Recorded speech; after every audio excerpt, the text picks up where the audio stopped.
Diálogos del pensamiento.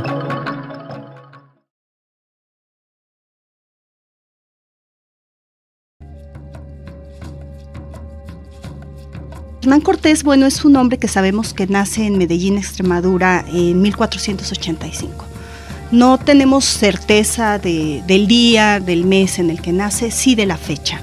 Es hijo único del matrimonio de Martín Cortés y de Catalina Altamirano Pizarro. Esto me parece interesante porque finalmente el conquistador del Perú va a ser primo hermano de Cortés. Entonces, bueno, ahí está parte de esto, pero también quisiera enmarcarlo en una época. Tenemos como para poder pensar en estos personajes, tenemos que pensarlos como hombres de su siglo, de su época y de su momento. No podemos juzgarlos a los ojos de hoy. Y eso es muy importante. Recordemos que España había pasado por un proceso ya de reconquista.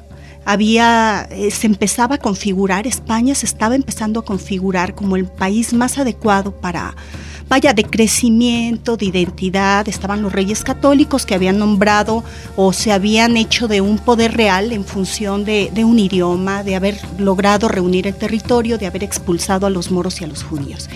En esta idea, bueno, surgen una serie de personas que aunque están separándose ya del medioevo y están cercanos al Renacimiento, todavía tienen estas ideas de caballería.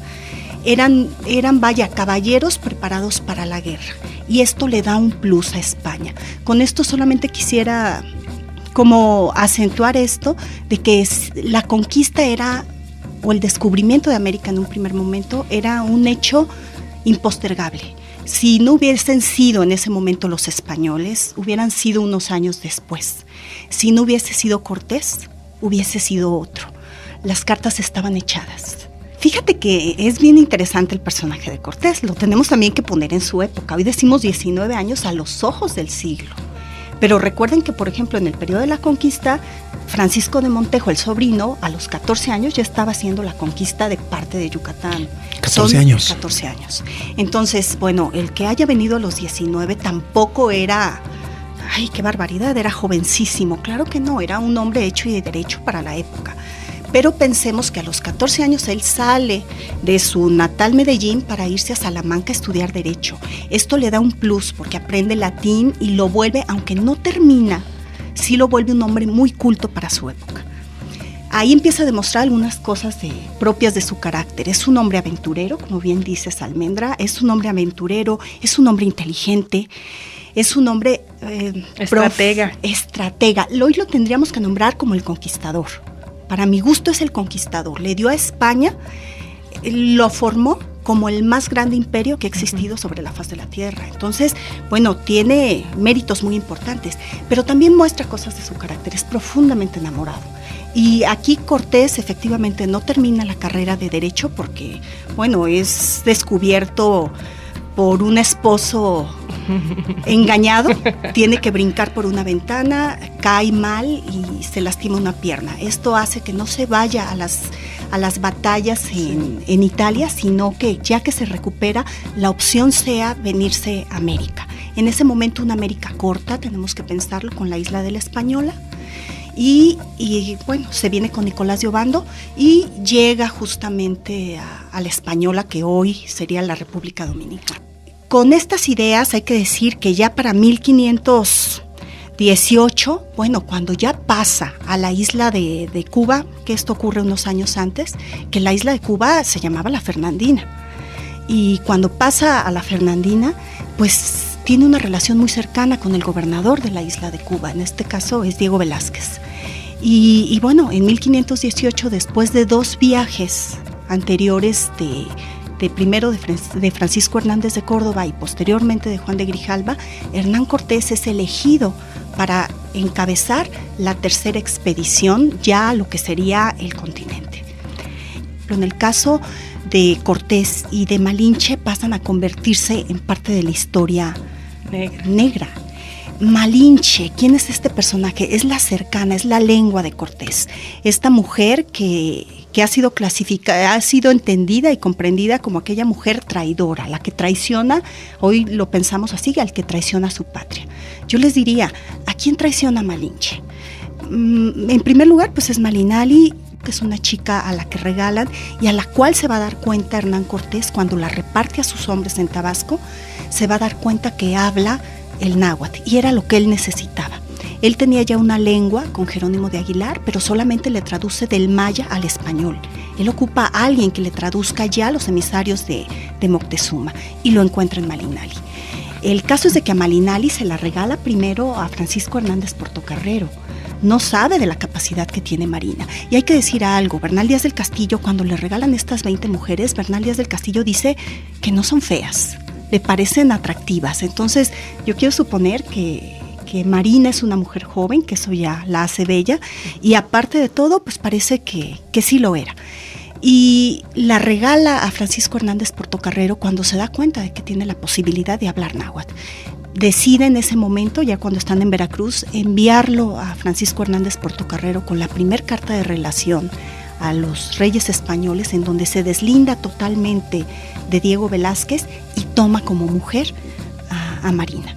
Y entonces Marina la bautizan con ese nombre, le empiezan a llamar Malinali, o dándole este símbolo, o Malintzin, como el símbolo de grandeza, y por ende a Cortés lo empiezan a llamar Malinche, el capitán de Marina. Él es Malinche. Uh-huh. Él es Malinche. Y ella es Malintzin. Malintzin, Vaya. o bien Marina. Uh-huh. Y sí, se convierte en su mujer, y en la mujer, miren, es un personaje muy atractivo. ¿A quién puede ser? ¿A quién le puede deber o a quién pudo haber traicionado? Pensemos, esta idea de país es una construcción del siglo XIX. Antes no había esto. Segundo, ¿a quién le debía, en dado caso de que lo que nos dice Bernal Díaz del Castillo fuera cierta?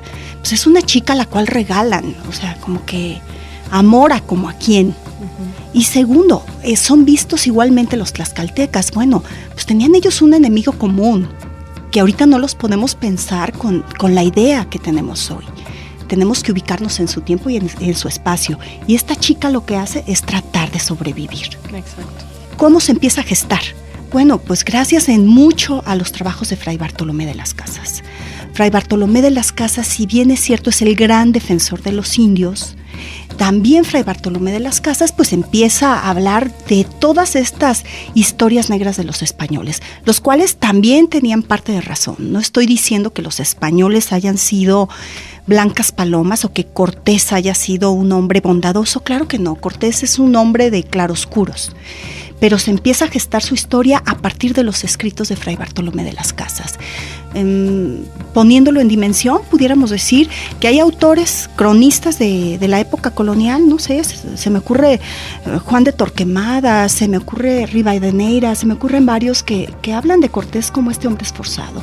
Incluso López de Gómara, su gran confesor, que también escribe la historia de México, habla de las características de Cortés y lo menciona como un hombre audaz, como un hombre valiente, como un hombre decidido, pero también dispuesto a permitir incluso la crueldad si con ello puedes sacar un beneficio. Un hombre que ama más el poder que la propia riqueza.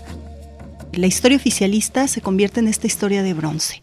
Hay que buscar a los responsables de todas las desgracias nacionales y hay que buscar a todos aquellos hombres que los podemos encumbrar con todas las virtudes. En esta historia negra, después de la formación de esta identidad mexicana, pasan a la historia Hernán Cortés y la Malinche. ¿Qué decir, por ejemplo, cuando se acerca el 12 de octubre? Todos de pronto nos sentimos indígenas y entonces decimos, nos conquistaron, nos pasó. Si no hubieran llegado los españoles, bueno, pues les tendré una noticia. Somos nosotros un pueblo profundamente mestizo y somos la mitad realmente de parte de esa conquista. Nos guste o no reconocerlo. Entonces tenemos que pensar además que la historia no la podemos ver así. La historia la tenemos que juzgar desde el momento en el que ocurre. Son personajes del siglo XVI que responden a las circunstancias, a las épocas, a los momentos.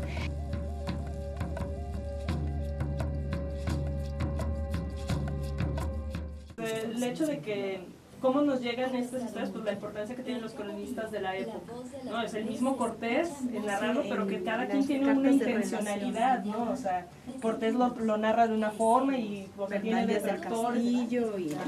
Hasta llegar, por ejemplo, no sé si leyeron esta nota, este libro pues que publicó hace como un año, 2 años, Christian Duverger. Ah, claro. Que ya, o sea, que se supone que es Bernal Díaz del Castillo es el que es un ficticio, Sí.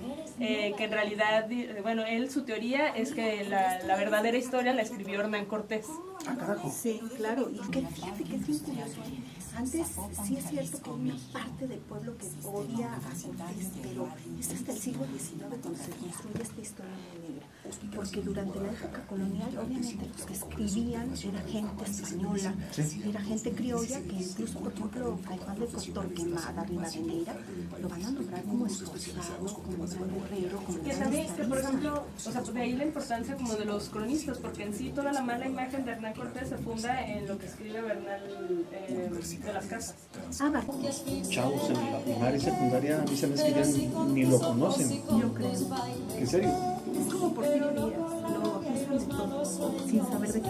Sí. Pero es el culpable de todo. Es más fácil, ¿no? O sea, es culpable de la... Hay que señalarlo así. Cada vez hay menos historia y el prejuicio en torno a esas figuras se toma del aire, se toma de la nada, etcétera, etcétera.